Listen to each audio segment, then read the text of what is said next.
जय श्री राम साथियों। आज का टॉपिक है हमारा क्या टाइप ऑफ ट्यूमर। तो चलिए आज ट्यूमर का टाइप देखते हैं कितने टाइप के होते हैं। तो ट्यूमर दो टाइप के होते हैं, एक बेनाइन ट्यूमर, एक मैलिग्नेंट ट्यूमर। तो एक एक करके डिस्कस करते हैं दोनों, बेनाइन ट्यूमर और मैलिग्नेंट ट्यूमर क्या होता है। तो मैलिग्नेंट ट्यूमर में क्या कहता है, mass of cell localized at a place. Mass of cell मतलब एक गांठ बांध देता है किसी भी जगह पे, शरीर के किसी भी एक हिस्से में गांठ बन जाएगा और उसे बेनाइन ट्यूमर करते हैं। लेकिन उसमें एक पोटेंशियल नहीं होते, वो एक जगह से दूसरे जगह नहीं मूव कर सकता है। बेनाइन ट्यूमर क्या होता है, नॉन कैंसरस। बेनाइन ट्यूमर एक जगह से दूसरे जगह मूव नहीं करता, और जो मैलिग्नेंट ट्यूमर होता है इसका दूसरा भाग वो मूव करता है। तो इसका क्या कहता है, चलिए देखते हैं। The mass of cell which has potential to move from one place to another place. मतलब क्या होता है, मैलिग्नेंट ट्यूमर के पास वो पोटेंशियल होती है, वो क्षमता होती है जो कि एक जगह से दूसरे जगह तक मूव कर सके। मतलब जो कहते हैं कि ट्यूमर हो गया है या कैंसर हो गया है, तो कैंसर एक ऑर्गन से दूसरे ऑर्गन में फैल रहा है, पूरे शरीर में फैल जाता है। तो वही केस इसमें होता है कि एक ट्यूमर, मैलिग्नेंट ट्यूमर जो रहता है वो एक ऑर्गन से दूसरे ऑर्गन तक पहुंच जाता है। कैसे पहुंचता है, तो ब्लड वेसल्स के थ्रू पहुंचता है। कोई भी चीज़ हमारे शरीर में जो भोजन जाता है, ब्लड कहीं जाता है तो ब्लड वेसल्स के द्वारा जाता है। तो उसी ब्लड वेसल के द्वारा, ब्लड के थ्रू ट्यूमर सेल भी मूव करता है एक जगह से दूसरे जगह, और दूसरे जगह जाता है तो ब्लड वेसल्स वहाँ भी अट्रैक्ट कर लेता है। जिस भी नए प्लेस पे जाता है वहाँ ब्लड वेसल्स अट्रैक्ट कर लेता है और वहाँ जाके अपना ट्यूमर बना लेता है नए जगह पे। और इस प्रॉपर्टी को क्या कहते हैं, प्रॉपर्टी ऑफ मूवमेंट मेटास्टेसिस। इस प्रॉपर्टी को मेटास्टेसिस कहते हैं।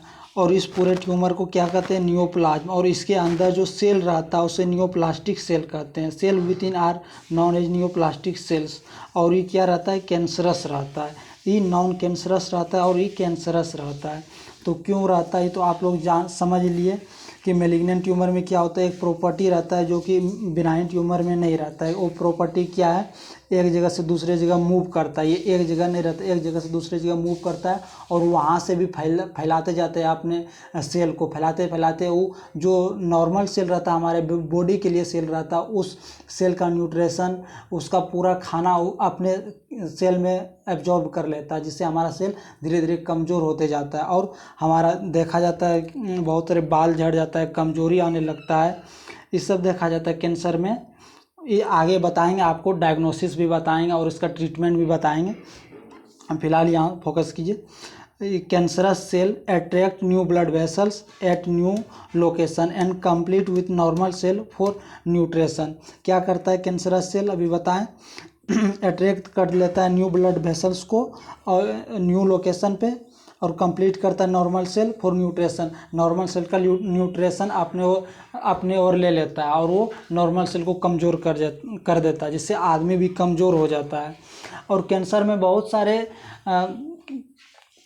स्टेज देखा जाता है। फर्स्ट स्टेज में ट्यूमर रहता है, ट्यूमर के बाद धीरे धीरे वही मैलिग्नेंट ट्यूमर में बदल जाता है।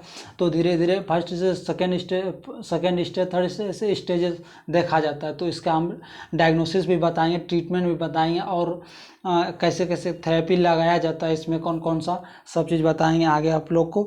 और एक वर्ड इसमें यूज किया जाता है क्या, ऑनको वर्ड यूज किया जाता है कैंसर के लिए। ऑनको वर्ड जैसे ऑन्कोजेनिक, ऑन्कोजीन, ये सब वर्ड यूज किया जाता है कैंसर के लिए। जैसे कार्डिक हार्ट के लिए यूज किया जाता है, तो इसी तरह ऑनको कैंसर के लिए यूज किया जाता है। चलिए धन्यवाद, आगे मिलते हैं दूसरे वीडियो में, तब तक बने रहिएगा। अगर वीडियो अच्छा लगे तो लाइक सब्सक्राइब कर दीजिएगा। जय श्री राम।